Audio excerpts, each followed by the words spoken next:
ఈ వార్త అసలు చదవాలి. ఇది రైతులకు సంబంధించినటువంటి రేవంత్ ఇది ఆనాటి రోజులు మళ్ళీ వచ్చాయి పాట ఉంటుంది కదా, మళ్ళీ తీసుకొచ్చాడు ఆనాటి ఇందిరమ్మ రాజ్యంలో మళ్ళీ వచ్చిన రోజులు అనేది పాట ఉంటుంది రేవంత్. మళ్ళీ అటువంటి రోజులు వచ్చినాయి. యూరియా కోసం చెప్పులు లైన్లో పెట్టి రైతులందరూ కూడా పడిగాపు. ఆయన ఏమని చెప్తాడు, ఈ ఊగదంపుడు ముచ్చట్లు చెప్పడంలో మొదటి రకంలో ఎవరు వ్యవసాయ శాఖ మంత్రి అయినటువంటి తుమ్మల నాగేశ్వరరావు ఆయన కథ వేరు.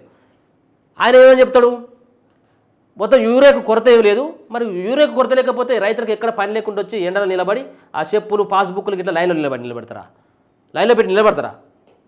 ఇగో యూరియా కోసం రైతుల తంటాలు, యూరియా సరఫరాలో సర్కారు విఫలం, మాజీ మంత్రి తన్నీరు హరీష్ రావు విషయం మనం పక్కన పెట్టేప్పటికీ వాస్తవమైనటువంటి పరిస్థితిని మనం విశ్లేషించాల్సినటువంటి అవసరం ఉన్నది. రైతులు ఎందుకు ఇబ్బంది పడుతున్నారు, యూరియా కోసం ఎందుకు ఇబ్బంది, ముందుగా ఏదైనా ప్రణాళిక ప్రకారం చేసినట్టయితే ఉంటే ఒక్కడికన్నా ఒక్కడి కూడా లేదు. ముందు భవిష్యత్తు అసలు ఇప్పుడే తూర్చుకోవాలి, ఇప్పుడే తూర్చుకుంటే అవతల పడితే గతం మనకు అవసరం ఏమున్నది.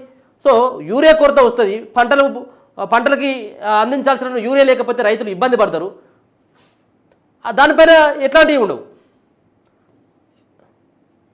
ఇంకో రాష్ట్రంలో యూరియా కోసం రైతులు మన్ను టెండర్లో తంటాలు పడుతున్నారని మాజీ మంత్రి తన్నీరు హరీష్ రావు ఆవేదన వ్యక్తం చేశారు. ఆయన ప్రభుత్వం మొద్దు నిద్రలో ఉండడం దుర్మార్గం అన్నారు. సోమవారం ఎక్స్ వేదికగా హరీష్ రావు ఫైర్ అయ్యారు. మొన్న మహబూబాబాద్ జిల్లాలో యూరియా పంపిణీ కోసం పోలీసులు టోకెన్లు జారీ చేస్తే నేను జగిత్యాలలో రైతుల పాస్బుక్లు ఆధార్ కార్డులు క్యూలో పెట్టి పరిస్థితి వచ్చిందని విమర్శించారు.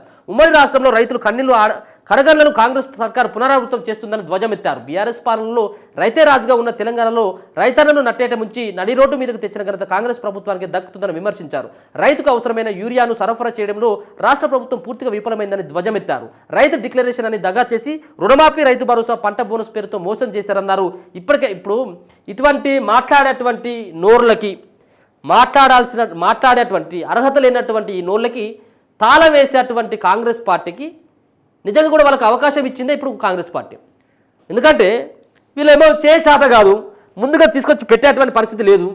సో దీని ద్వారా అనవసరంగా ప్రతిపక్షాలకు ముఖ్యంగా బీఆర్ఎస్ పార్టీకి అవకాశం ఇస్తూ ఉన్నారు. సో ఏ పార్టీ మాట్లాడినప్పటికీ కూడా రైతులకు ఇబ్బంది కలగకుండా చేయాల్సినటువంటి బాధ్యత ప్రభుత్వాల పైన ఉంటుంది.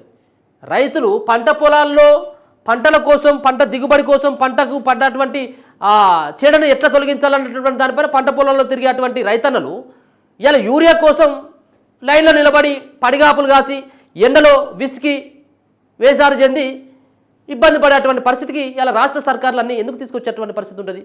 ఇలా మేనిఫెస్టోలో ఒక్కొక్కరి మేనిఫెస్టోలో చూస్తే వీళ్ళేదో రైతుల కోసమే పుట్టినట్టు, రైతుల కోసమే బతికినట్టు, రైతుల కోసమే ప్రభుత్వాలు ఏర్పడ్డట్టుగా మొత్తం అంతా కూడా 2 పేజీలు ఉంటే మేనిఫెస్టోలు రైతుల కోసం చేసేటి ఒక్కటంటే ఒక్కటి అమలు చేయరు పూర్తి స్థాయిలో, వాళ్ళు మోసం చేసుడు తప్పించి.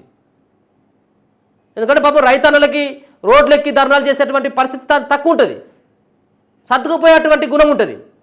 కానీ అదే రైతన్న ఒకసారి రోడ్డు మీదకి ఎక్కితే ప్రభుత్వాలు అధాపాతాలానికి పోతాయి. గుర్తుపెట్టుకోవాలి, అధాపాతాలానికి తొక్కుతారు రైతన్నలు. ఏంది యూరియా కొరత ఏంది?